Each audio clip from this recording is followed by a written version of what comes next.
So, good evening, ladies and gentlemen. Welcome back to CIBC Presents Entrepreneurship 101. Tonight's lecture is entitled Introduction to Technology Marketing.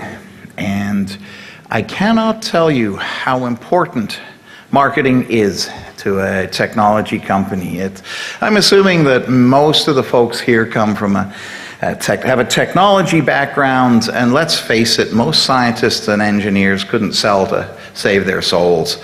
But if you can't get the word out about your product and your technology, you're not going to get anywhere. And technology marketing is clearly not the same as selling pizzas. It is a unique discipline on its own. We're very fortunate to have a colleague of mine, a fellow Martian, John Worren, who's going to be speaking tonight. John has 17 years of experience in a variety of areas, but strategic planning, marketing, branding, biz dev, startup financing, and international expansion, all with relatively small companies. Before that, he worked for Gartner. And some of you may know Gartner is one of the world's top companies in market analysis and basically industry advisory. And before that, 7 years in the software industry, including 2 successful startups. John has a Master of Science in Media and Communication from the London School of Economics, and before that, a Master of Science in Business and Economics from the Norwegian School of Management. Right now, John is an advisor here at Mars, and he has, I guess he's one of our experts in strategy and marketing. So I can think of no one better to give tonight's lecture. John.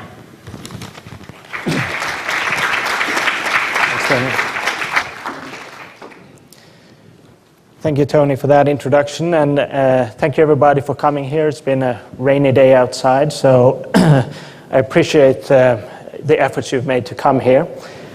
The topic today, when I was asked to give the presentation on technology marketing, my thoughts immediately went to some of my experiences in the past. When I first started in the software industry a long time ago now, I had majored in marketing, and I thought I was really well prepared for the challenges lie ahead. But it turned out, as Tony said, that marketing technology was something very different from marketing detergents, which is basically what the business schools were teaching you back then. So I decided that I needed to focus on the things that, in my experience, are particular to technology field, rather than marketing in general.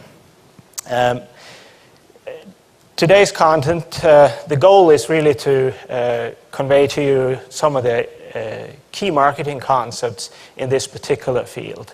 I will start by just defining the field and scope of marketing, and then I'll go into more of a structured presentation in terms of the analytical basis for technology marketing. Some of what I call the critical value factors. These are key decisions that marketers have to make. And in the end, a strategic approach. So this is what some people would label your go-to-market strategy.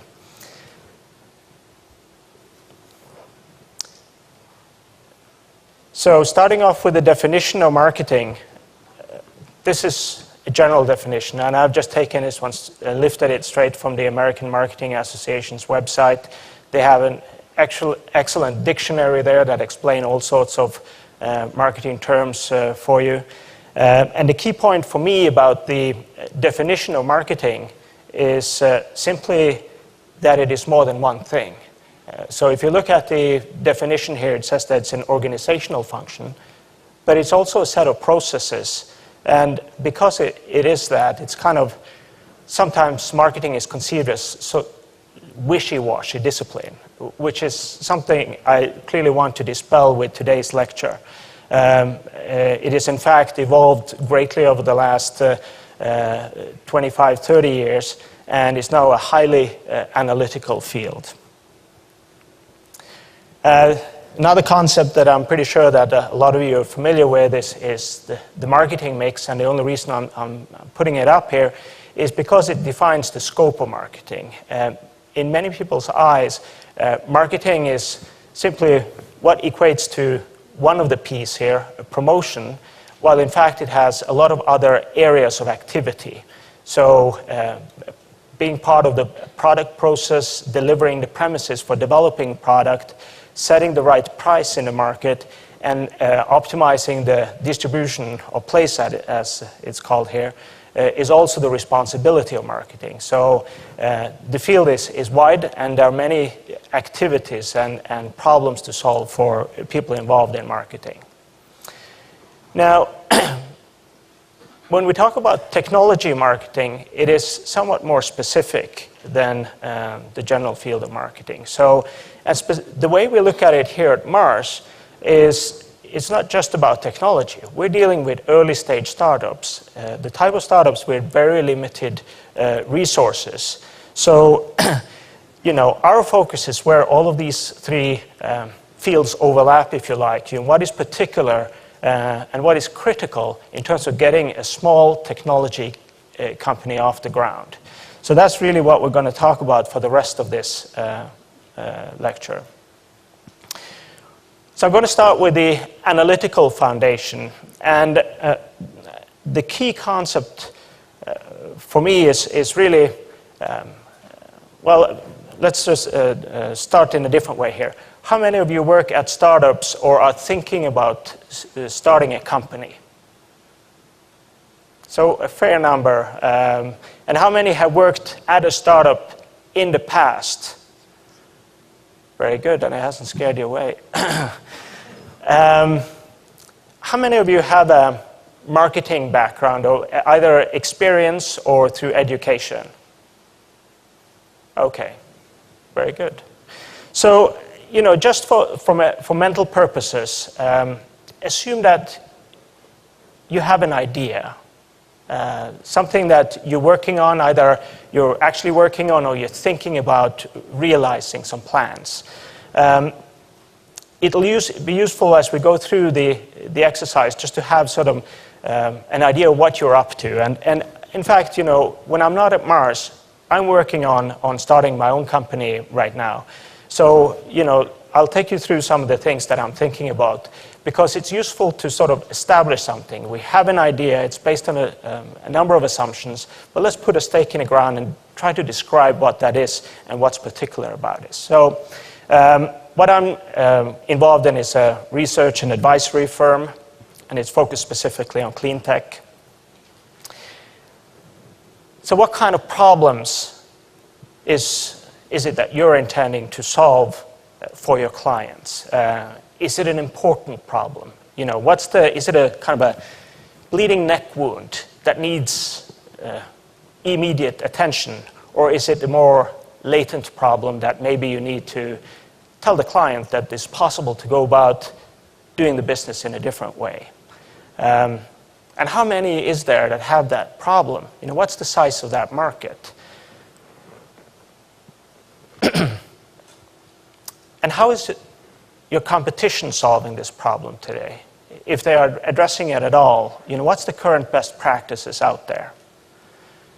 And finally, why are you qualified to solve this problem better than the competition? What's unique about it? What do you bring to the market? And is that uniqueness sustainable over time? So this is just to create a filter that we can look at all these different concepts on as we go through the presentation here. In terms of my specific case, if I look at the types of problems I'm looking to solve, executives in the clean tech industry are facing a marketplace that is changing drastically. Technology, regulations, financing, competition, everything's changing enormously. So I'm firmly believe that there's a need for somebody who can come out, monitor the big trends, and tell them what the consequences are in terms of their strategies. Governments are also interested in clean tech, so I have 2 potential customer groups that are very interested in clean tech for various different reasons. The competition that I'm facing are a bunch of small market research companies that, in my opinion, aren't doing a very good job of solving this problem for their customers. And also, why am I qualified? Well, I worked, as Tony said, for many years with a big research company. I understand the research business. I also understand how to engage customers in that field. I've had great fortune in working as a management consultant in the clean tech industry the last couple of years. So I know a few of the basic issues that, and also the solutions that I think are relevant for a lot of clients. So that is sort of what I bring to the field. There are a couple of other things in terms of my uniqueness and the sustainability of that I'd rather not go into in a public forum like this. So, all right, so a key concept that is not new at all. In fact, the technology adoption lifecycle curve has been around for a long time. It's a sociological concept. It was developed by some researchers in the sort of Midwest. I think it was maybe Iowa, University of Iowa. And it didn't look even at technology. It just looked at how cultural phenomena were adopted and assimilated into society. What happened was that in 1991, a fellow called Geoffrey Moore published a book called Crossing the Chasm. In there, he pointed out that he'd worked with a number of IT customers, high technology customers in the Silicon Valley area. And what he saw was that in technology markets in particular, there's something he defined as a chasm. And the definition of a chasm is basically an pause in market and sort of, is an undeterminate pause in market development. So basically, you don't know how long it is, and it's pointed out that artificial intelligence is one of those technologies that is still in the chasm. And it came in the sort of towards the end of the 80s, and there still is no sort of good application for it, or hasn't made it across the chasm. So basically, you could call it something else. You could call it the dearth of technology. You could call it or Death Valley, or the something else. It's a big sort of hindrance in terms of the market development that companies have to make it across. And in 1991, you'd think that, well, we're talking about high tech here, and the stuff that I'm working on, the stuff that is the complex type of products that we're working on, theory from 1991 isn't really relevant. Well, as a matter of fact, the things that guide the chasm theory are still the same. And the reason for that, it's based on not technology itself, but how people respond to technology. And unfortunately, we people change slower than technology, so the way we respond tend to be quite inherent to our personalities and the profiles we bring to the marketplace. A couple of key things about the adoption curve. I've listed some key terminology. It's important to understand the language of market development. The adoption lifecycle curve dictates a whole number of things, depending on where you are in the market development. But basically, if you're in the early market, your product, the way you talk to your customers, and your customer, even how you engage with your customer, is completely different from when you are in a mainstream market and later on in a marketplace. And we'll talk about some of those differences, but that's one of those things that make technology marketing something quite different from selling chocolate or detergent that are in a marketplace that already exists. It's in an established marketplace, and you can go out, do market research, ask people, when do you last buy chocolate? How much did you spend on it? Do you recognize this brand? Do you have a preference? All of those kind of things that you can do in more mature markets, they don't work in this case. You can't go out into an early market and say, do you recognize any of these technologies? Do you want it? Because people don't have a frame of reference.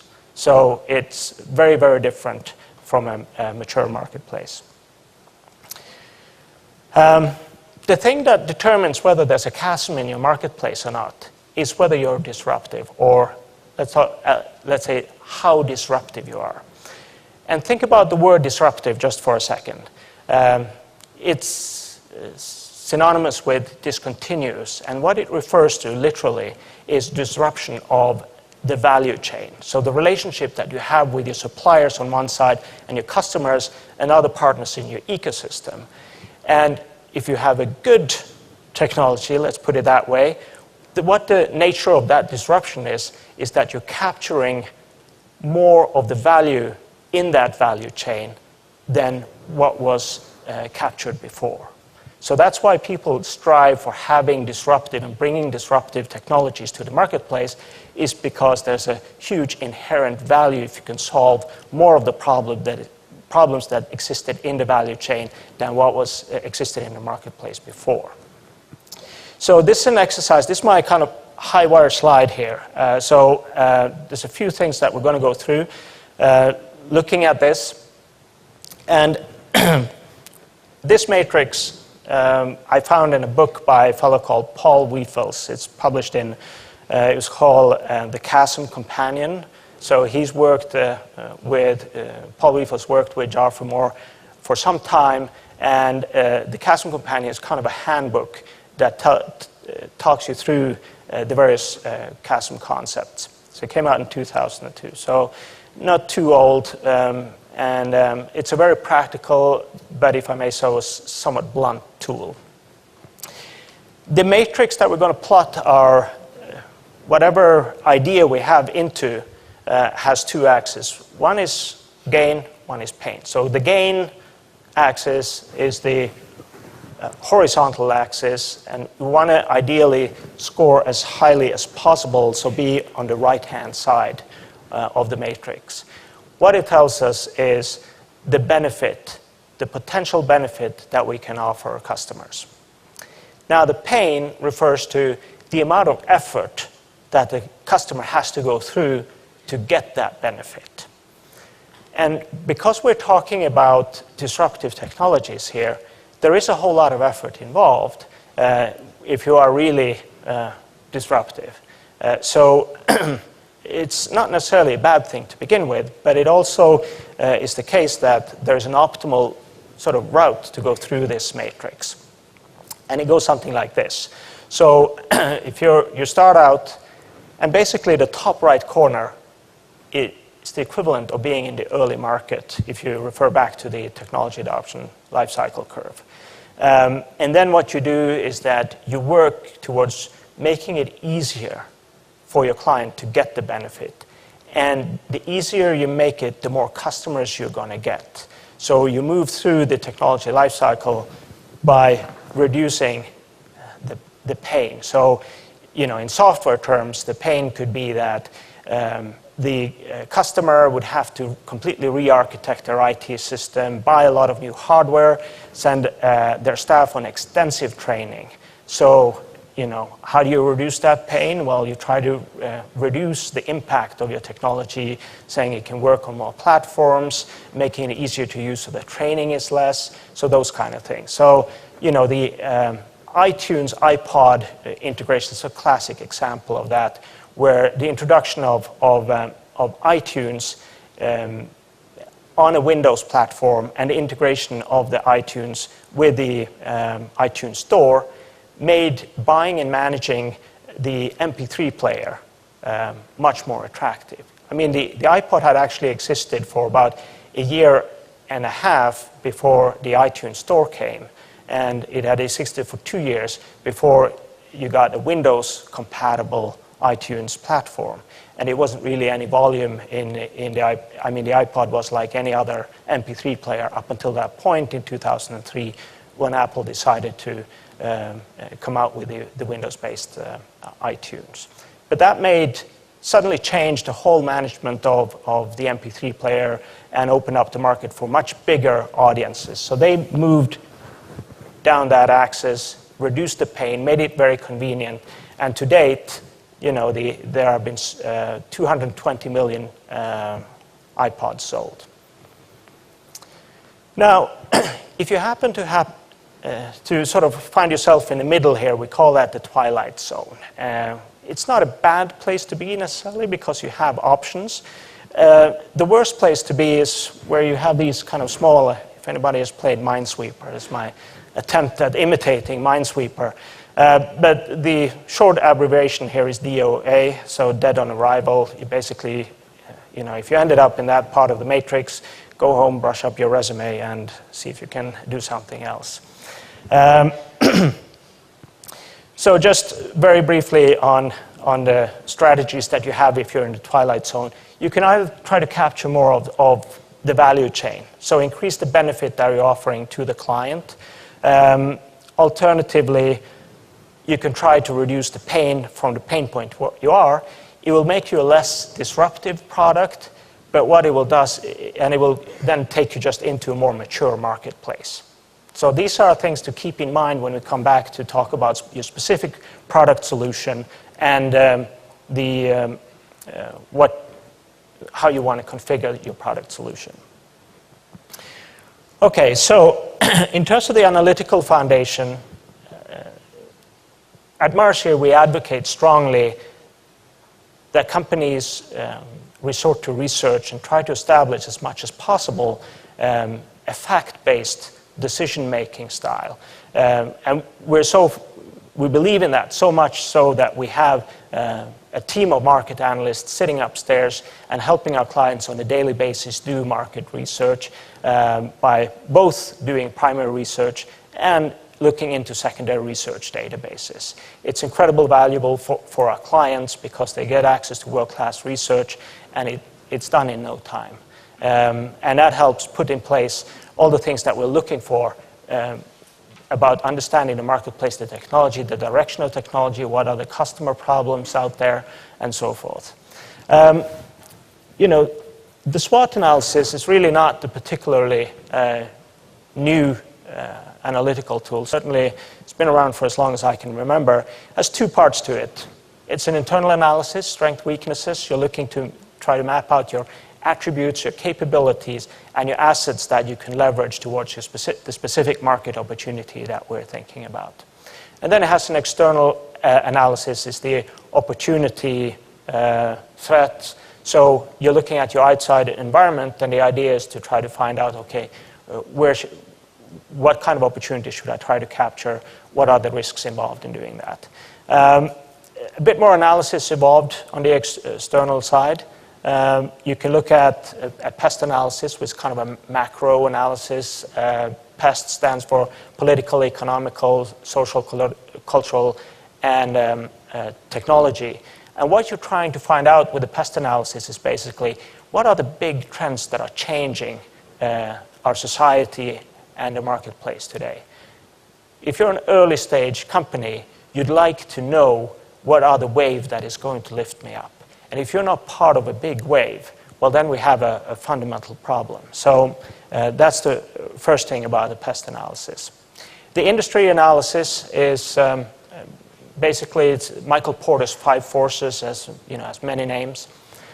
What it does, it looks at the level of competitiveness in an industry. So when Michael Porter did his initial study, what he did, he looked at the industry structure of very profitable, or various industries to try to find out what makes one industry more profitable than the other.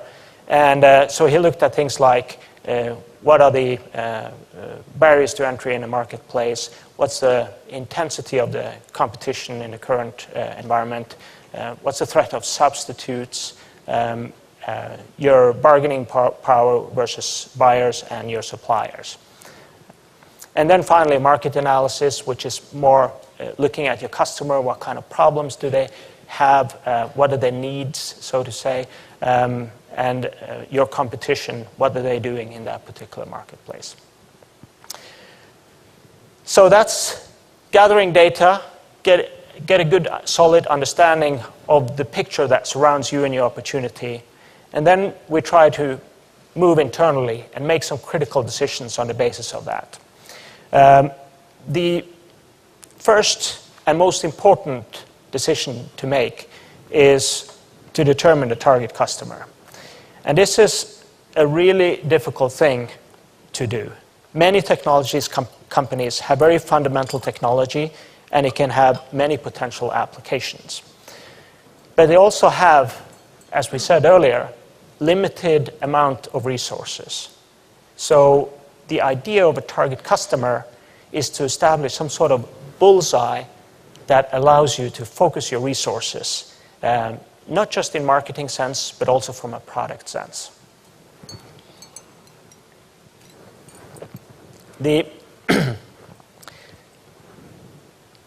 When you're in a technology market, doing market segmentation in a really early market, it doesn't work because the segments don't exist. Well, they exist on a demographic level, but what we're trying to do here is introduce a fundamentally new product to the marketplace. So rather than trying to figure out, okay, what are the broad demographics that we're after, you do it in a more exploratory fashion by defining an ideal customer. In the case where you have many potential ideal customers, you do what's called scenario planning. So basically, you try to go through a day in the life of your customer, looking at what's your situation with and or without your product, and what's the economic impact that having your product yields for the customer. Now, and then, assuming that you can put some number to it, what you do is look at the various potential target customers you have, and you rank them based on where you have the highest economic impact. I should have said this initially, but this lecture is being videotaped. The video is going to be online, I don't know, maybe in a week's time or so. The presentation will be out in a PDF form online. So there's no need to take a whole lot of notes here. What is also the case is that at the Mars website, all of the concepts that I'm talking about here will end up in something called the Entrepreneur's Toolkit, which is a rich database with a lot of articles, workbooks, step-to-step guides, and templates that can take you through all of this in more detail than we have the time to do right now. So, I'm just saying it now. Sorry, I didn't say it initially. So I hope some of you haven't been writing too hard. But anyway, you can relax now. There's going to be plenty of material to access later. So the target customer, tough choice, really tough choice, because it's very hard early on for startups to basically decide to elect to not pursue certain parts of the market. That's the really tough part as an entrepreneur, because you see, whenever you see a potential client, you see dollar signs and you'd love to go after them. But the reality is that for the long-term success, you have to focus your effort, both from a business development perspective, but also what you put into product development. So what this bullseye basically says is that you have an ideal customer, and you use that as a filter to recognize what an ideal customer is. And sometimes you come across one that is 80% of ideal, and sometimes you come across one that is 60% of ideal. So it allows you to prioritize that one that is closest to your ideal customer.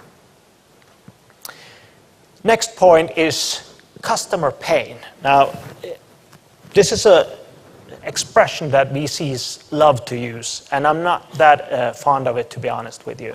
And the focus is obviously to try to find out, okay, what are we helping the customer with?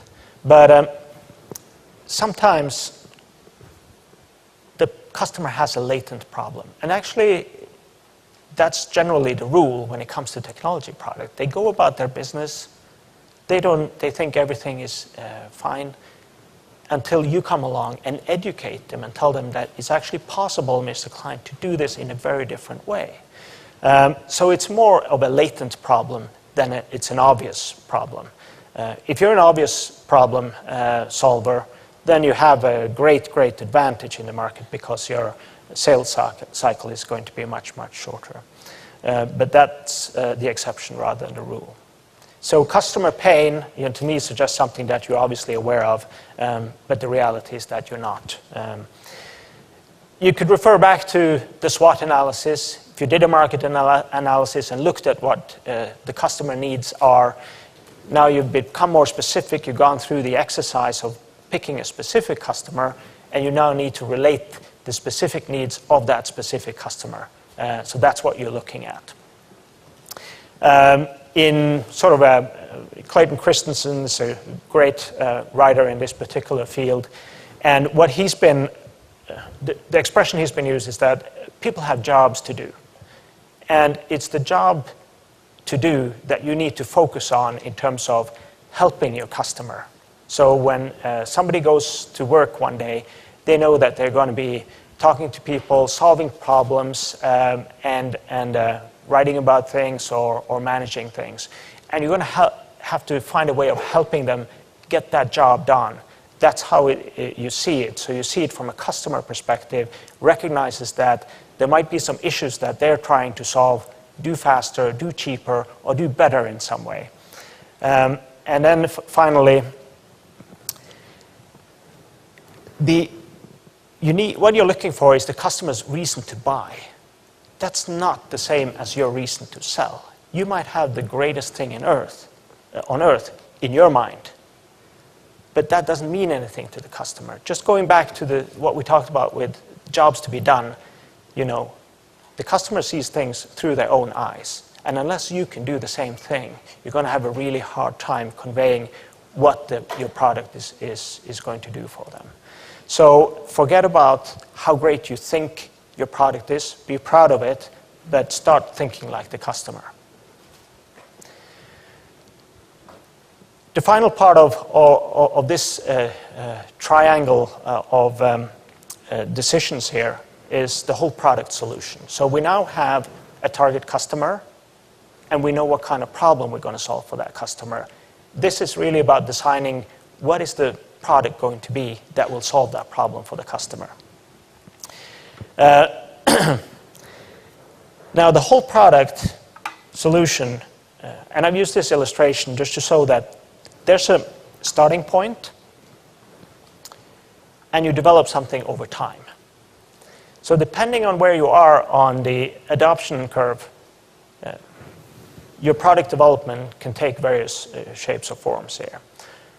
The thinking here is that independent of what you can offer, think about the best possible solution for your customer, and that's what you want to strive for.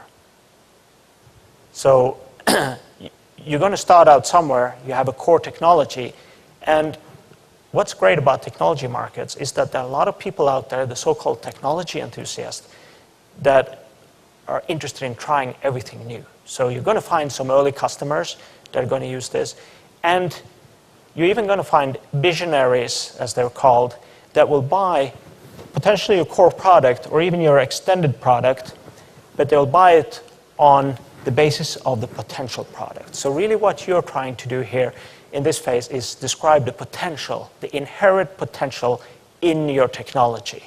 It's not what you have today necessarily. You need to know what you have today, but describe it in terms of the big idea, because visionaries like big ideas. And what visionaries do is that they'll buy your core product and they'll build in themselves the parts that are missing here. So you sell them the potential, the inherent, the big picture thinking, how you're solving a world problem. And they're buying, you're delivering the core product, but they get the promise.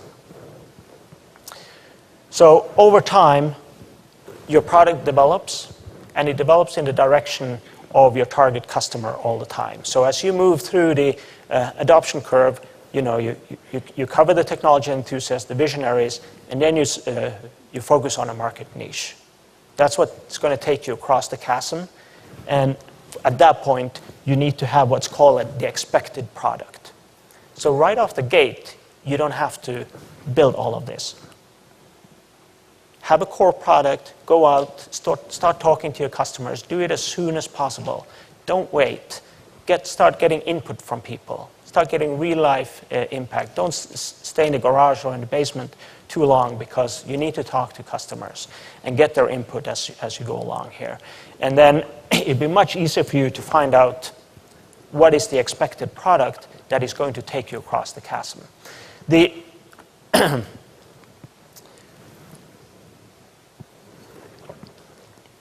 So the three parts that we've talked about now makes up your value proposition. So basically, you have a target customer, so that's who you're doing it for. You have a whole product, that's what you're doing, and you have a reason for them to buy, that's the benefit that they're getting. So final part, the strategic market approach. So the first one now is to look at competition. And I just had to write it here because there are a lot of technology entrepreneurs that think what I'm doing has no competition. I'm the only one doing it.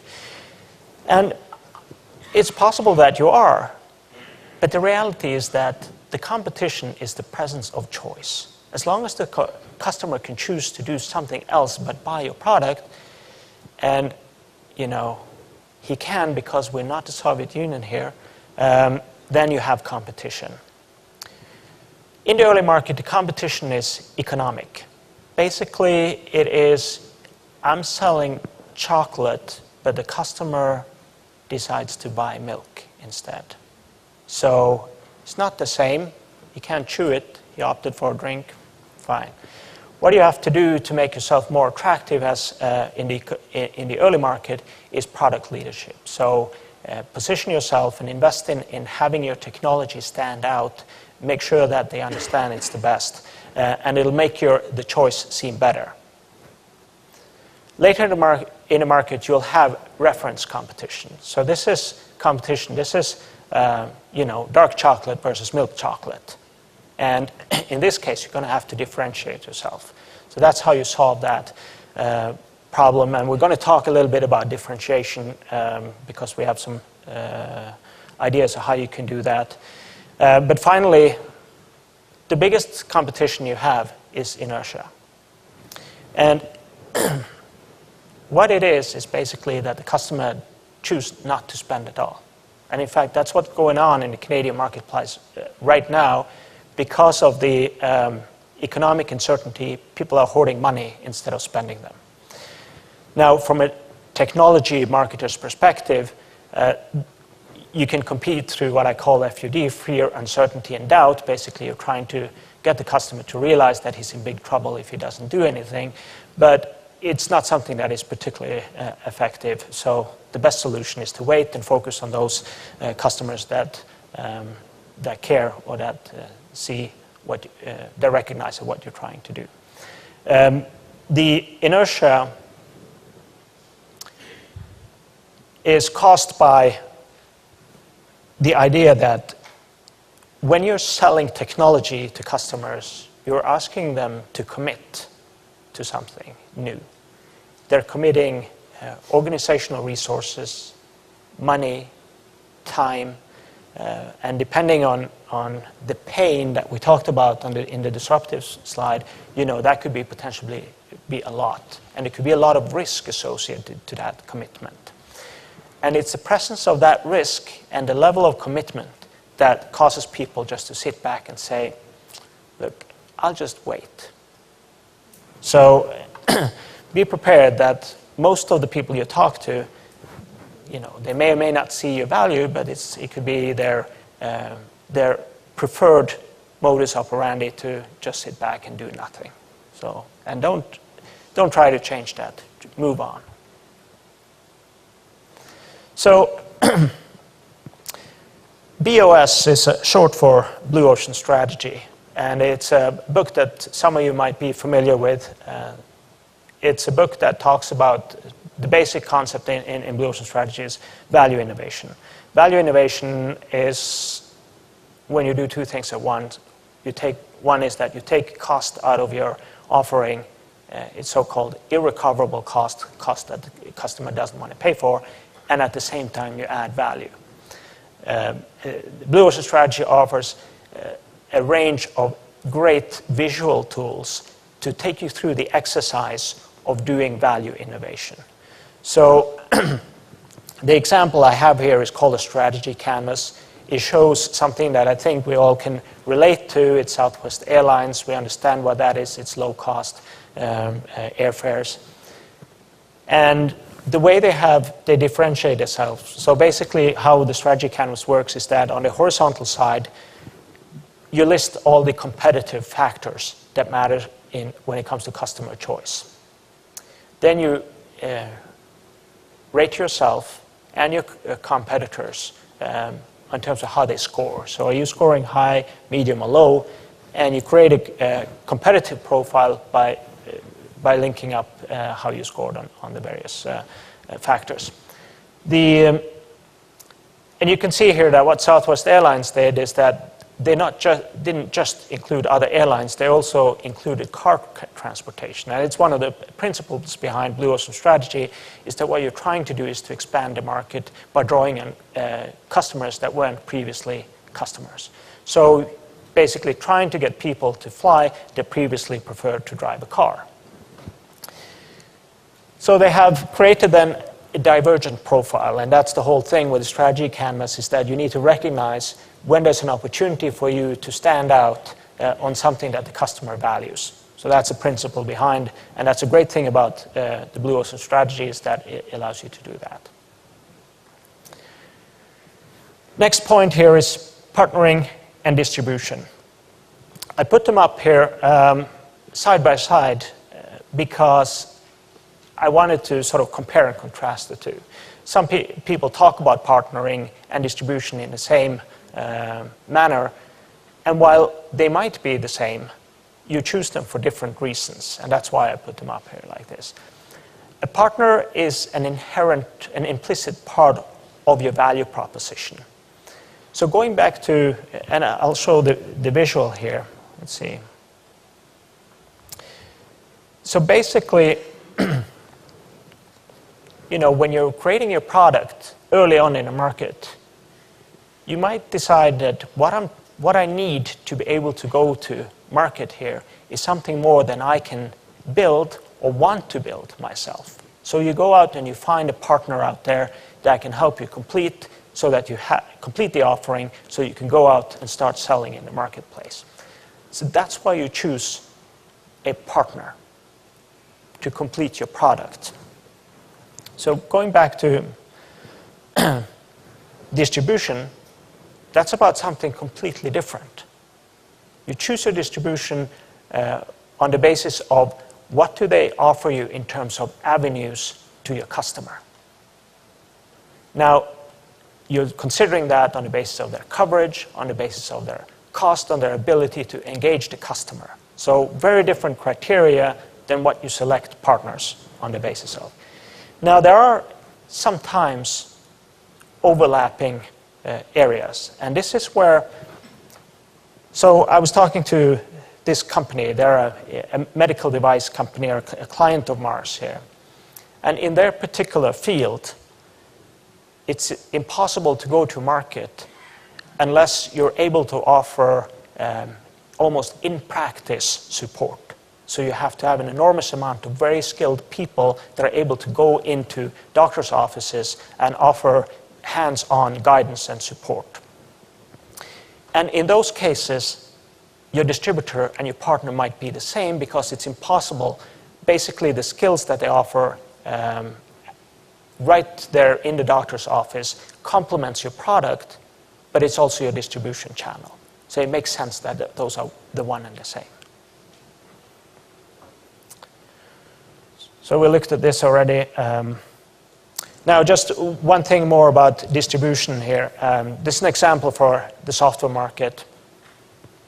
When you're choosing a distribution model, the starting point is to look at, okay, how complex is it what I'm offering? The complexity of your offering has to be matched by the capability of your distribution partner.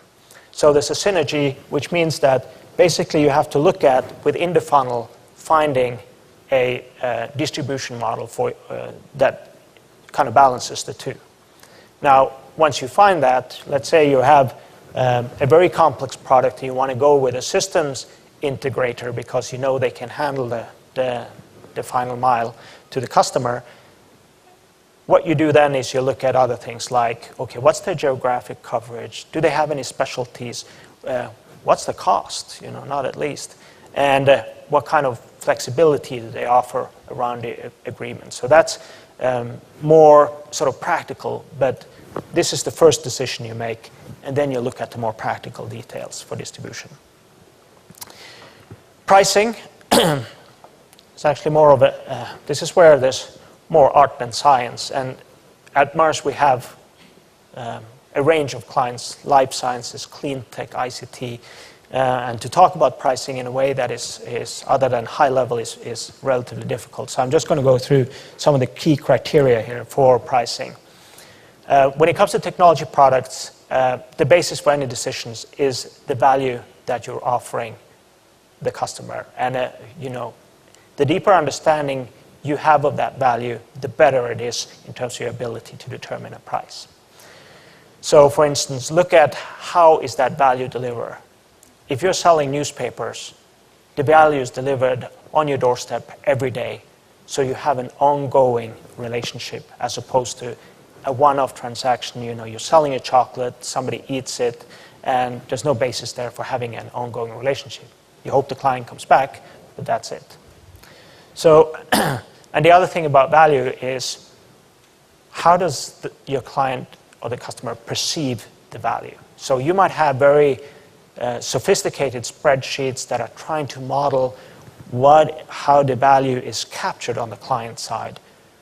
But if that's not how the client sees it, it doesn't really matter what number that spreadsheet produces.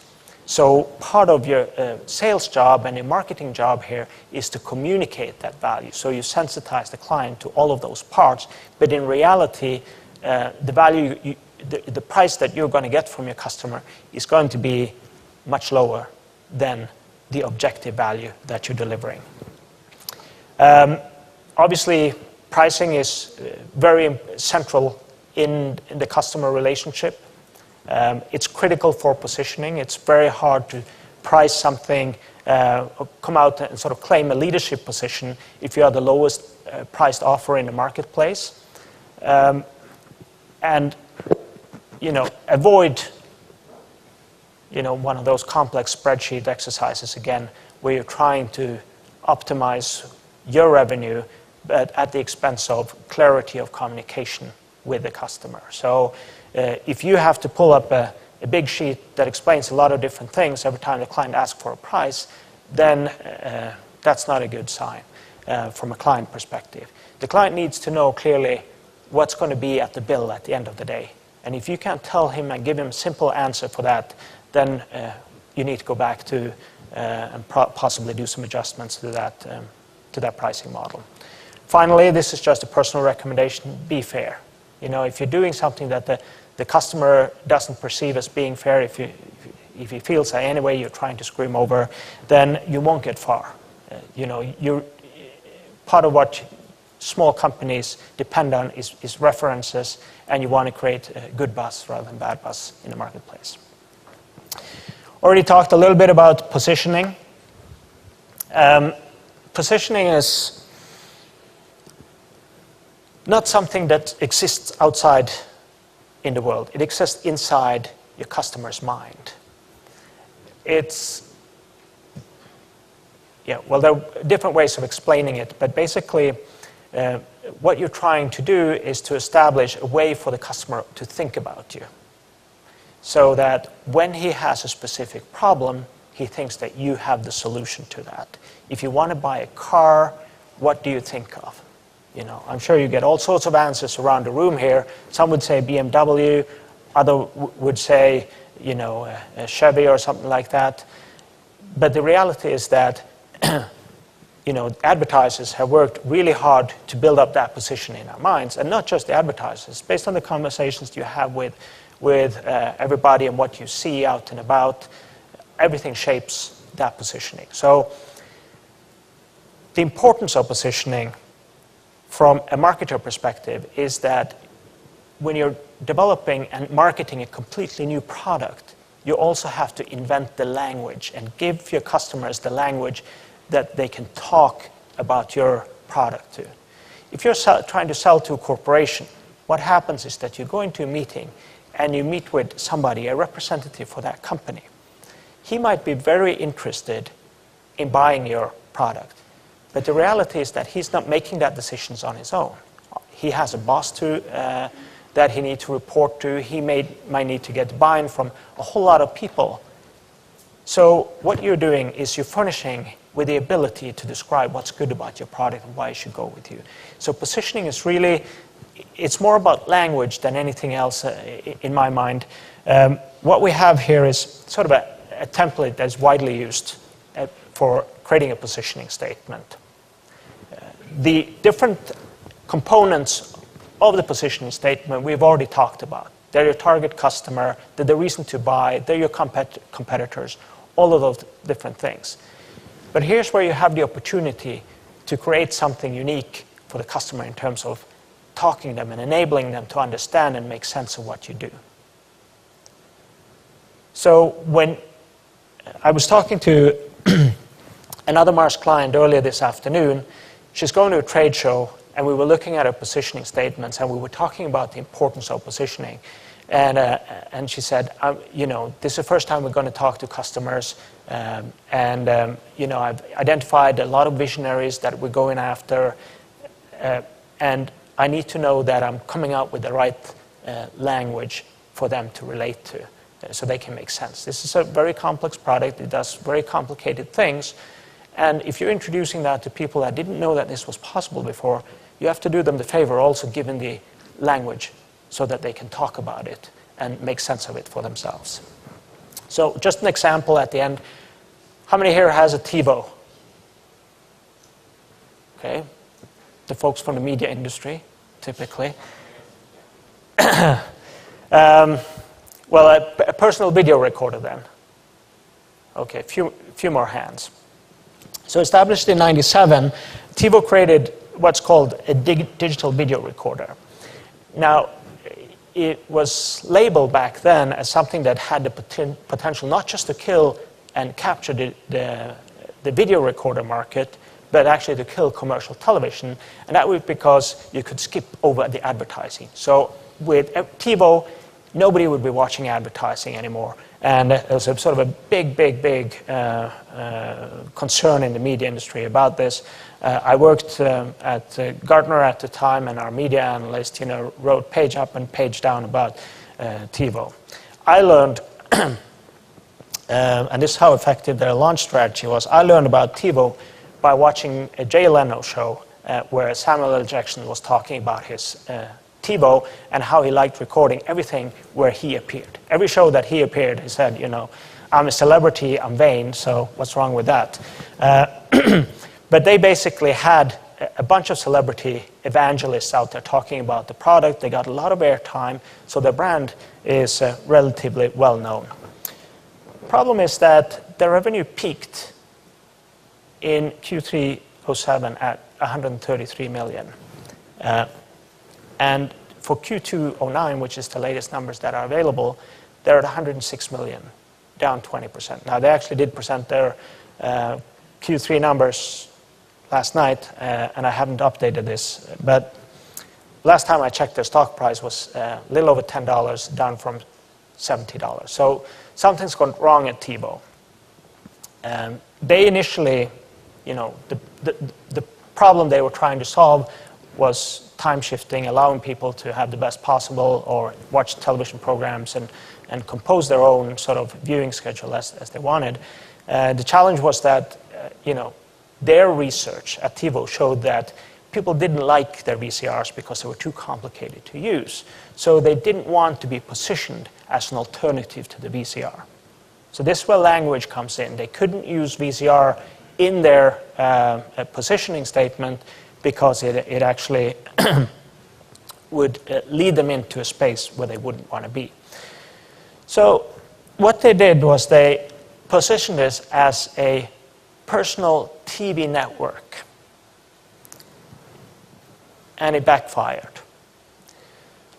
So the problem with personal TV network is that when you introduce completely new concepts here is that people don't understand what you're doing. How can you make sense of personal TV network?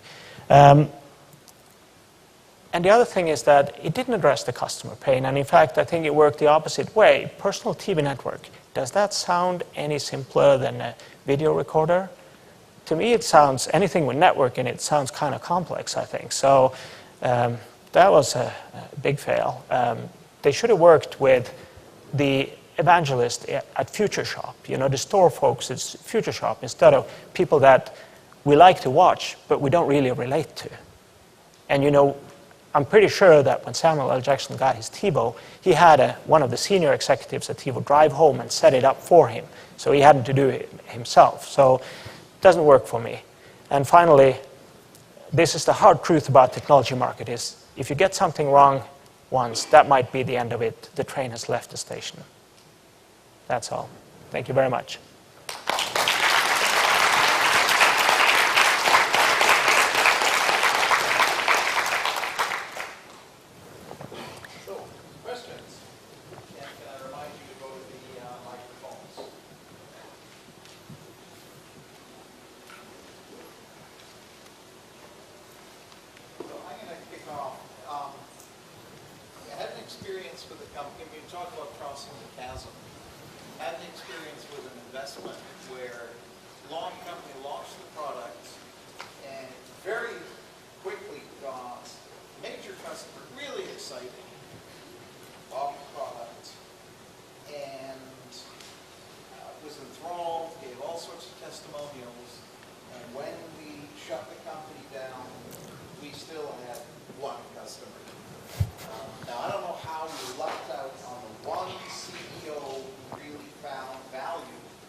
Well, absolutely. I mean, the whole framework around crossing the chasm, what it does really, it tells you that the market's never standing still. It's always developing. So you're aiming at a moving target.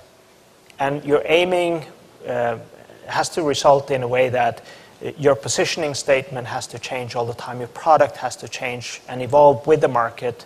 And the target customer you're aiming for with that positioning statement and your product also has to change. So it's that dynamic that means that, you know, people that sell cars or chocolate, they can run the same ads year after year, and we've all seen them. But in technology markets, you can't do that because you're aiming for new customers, and to get those new customers, you have to change what you're offering them. Does that answer your question? Any other questions? Well, there's going to be a blog post. Got a question. Sure, yeah. To do with establishing a position in the customer's mind, and you mentioned about marketing communication. You gave the example with Tebow when they said a personal TV network. It was just the wrong language because people couldn't really make a connection with what they're doing without, you know, they were sending people the wrong way. And thinking there's something that's much more complicated than what it is. Have you got any suggestions how you can do that? Because it's a case of you want to differentiate your product from what's already existing. So if you just use language that's already out there, then it's just going to seem like it's a product that's already in existence. Yeah. But at the same time, you want to create a language that can put your product out there. So it sounds quite difficult. Well, it is complicated in a sense that what the language you're using have to evolve with the market as well. So in the early market, when you're talking to people that get excited about technology, you have to talk about how good that potential and how advanced and how new it is. There are a set of messages.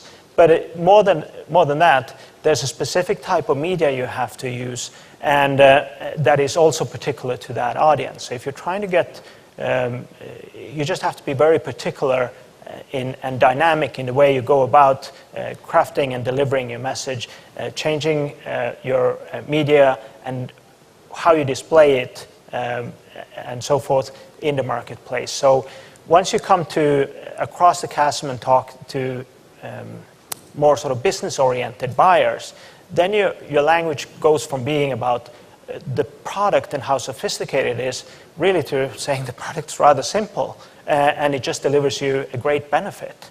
So from a business perspective, so then you have customers that don't really care how advanced your product is, but they care about other things. So obviously, from that perspective, you need to sort of keep your eye on the ball, but there is, I'll admit that there's a certain amount of gamble involved in that. Okay, thank you. You're welcome. Yes, hi. Before you mentioned about the idea of, the early adoptees selling the potential of your product, Yeah. Not having to have everything done and everything lined up and in place before you start selling. I'm trying to figure out, what is the balance between risk and reward there? That perhaps you're jumping in too early with a beta product or even an alpha product that isn't quite there yet, and bugs will be evident, and perhaps as long as you're in an open and the feedback is flowing and everything. But what is the risk there that you release too early, it's buggy, that gets widely publicized on the internet, Yeah. and you never get back your momentum? That's right. You just have to find that one customer, IBM, and the right licensing. In principle, what you do is that you work very closely with your first couple of customers. So you might not even, they might pay you just to keep the lights on, and that's it. So you find those who get very excited about your product and you work with them. But what I would call in sort of a limited release. So it's not a product that is widely available, and you even write an NDA with a customer saying that even if it's buggy, you can't tell anybody to protect yourself. So, it's different, obviously, if you're in the consumer market, because you can't do those kind of things. Most technology products are in the business-to-business world, but I recognize that when you do social marketing or social media type platforms, when you do games, which there are a lot of, all of those that are a lot of in Toronto, then you're exposure to very fickle consumers. And in that case, you're not really entering the market at the very early market. All internet-based products cannot be seen as potentially disruptive at the moment because, well, we all have a web browser, so we're familiarized with the core technology itself. You're actually entering a kind of a niche market, and at which point you need to have a much more robust technology before you get out there. My basic principle is that you can never involve the customer too soon. So that's the only way that you can find out, at a certain point in development, does your product meet the expectation of the customer? That's great. Thank you. You're welcome. I just wanted to ask about the issue of complexity of pricing and product, because some companies, for example, Rogers with the cell phone, they're quite successful, but I hesitate to call them. I was trying to find a cell phone for my daughter, but you're going to be on the phone for like an hour with all the different options and how this could be reduced and that could be changed. Or if you go to the bank, it's a similar thing, all the different products and the mutual funds and everything. So your head's kind of spinning. Similarly, you go to the grocery store and it's a very similar product by the same company but put out with a different name, and maybe it's got brown sugar and the other one doesn't. So I'm just kind of wondering how they end up being so successful when a basic customer can't really grasp all the different options being presented to them. Or at least I can't, maybe other people can. I think a lot of people are excited to see Rogers getting some competition. I think that's basically what it is, that, they have had very little competition. They basically have a monopoly in the GSM marketplace. So they're not really forced to do the right thing, let's put it that way. They're now going to get a whole lot of competition within year and a half. There are at least 3 startups in the wireless space. And what you're telling me is that the great opportunity for somebody that want to say that, here's what you're going to pay. You pay $30, $40, or $50 a month, and that's it. No system access fee, no nothing, hidden cost, whatever it is. That's all we're going to charge you. Going to be a big hit. Yes. So I have a somewhat vague question. Let's have a startup that's started by technology people who don't have much experience in marketing, but who are doing their homework, they're learning. At what point does marketing become a full-time job, in which case you need to hire a professional and start paying serious attention to that? From day one. So who's got responsibility for marketing now? Okay. My second startup, I was head of marketing, and obviously it was at a software company. We had no code, we had nothing, I had nothing to sell. But what I did was that I developed the product concept. So I basically told the developers that this is what the market does, this is what you need to make. And I worked with on every single aspect of the website and all the things to make it ready for launch. There's plenty to do from a marketing perspective from day one, and if you don't do that, well, the risk is what the rest of you are working on is not going to end up being massaged in the right way before you hit the marketplace. Thank you. You're welcome. My question is regarding to that nice graph about life cycle. Yeah. And have you ever considered maybe the S-curve to apply to that one? Maybe, are you familiar with the S-curve? Yes. Well, it looked like very similar, just It is. halfway. It is similar. Yeah, yeah. And that one, it would give maybe the earlier exit point at the peak. That's kind of my thinking. So you have anything to add to that one, or? The S-curve and the life cycle curve is basically the same. It's been called the S-curve because visually it looks like that. What is particular to the curve that we presented here is that there is a chasm. And that somebody's been thinking about, okay, if it is the case that a lot of startups and technologies never make it past the chasm, what are the practices that we need to develop that more people can be successful? So that's the only difference. Thank you. You're welcome. Thanks very much for the presentation. It was clear that it stands out. It's helpful. And I do have a couple of questions. One is, can you give us some more examples of successful sales strategies as opposed to unsuccessful, like Tebow? And my second question is, how do we actually build a marketing team? So I'm at a point where I need to hire marketing people, and I have tried and failed to find someone suitable for this. So I did mention the example of the iPod iTunes as a successful innovation. There are obviously in the Blue Ocean Strategy book has a ton of different examples. They talk about Cirque du Soleil as one of the very successful ones. What made them successful? In Cirque du Soleil's case, it was the fact that they so the value innovation that happened in Cirque du Soleil is that they reduced their costs by removing animals from their production.